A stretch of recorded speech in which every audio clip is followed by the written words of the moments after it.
Ni Mutumia uria uratharikirwo ni ndereba wa rori thutha wa kumwihoya kweheria ngari iria iraigitwo barabara na gutigwo na nguraro na thengia yake gukorwo ari múritú kwa ihinda ria mieri 8. I went straight to the house, to the gate. The gate was wide open. The door to the house was wide open, but I did not even step in there in the gate. So I shouted mwenyewe mwenyewe. For like 5 minutes no one was coming. Igeria ria Mutumia uyu gwetha uteithio ni riraringire ihiga kuona ndereba ucio no arathire nambere na kumuhura ona thengia yake gukorwo niwe wari na mahitia.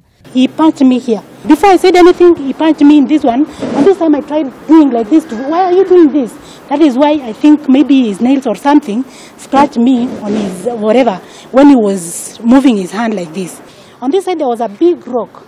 And because I am 34 weeks pregnant, I felt that I was going to fall on that rock with the belly. So I tried protecting and holding the rock with my hand so that I will not fall on it. Lucky enough, I didn't fall down, but when I touched it, I felt the amniotic fluid break. Kumana na giko kiu, atumia atatu a bunge ni makumithitie giko kiu na makoria honge iria inyitaga itemi guthaitira ihoto cia atumia kuingirira niguo kuona kihoto kuri Mutumia ucio. We have decided to take up this matter, make sure that it is addressed, and we are calling upon the IG to make sure that this man is arrested immediately and brought to book.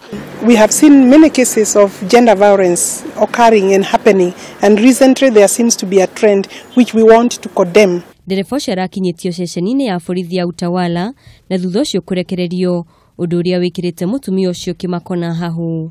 Handu-ini ha Kameme TV, ritwa riakwa ni Wanjiku wa Waweru.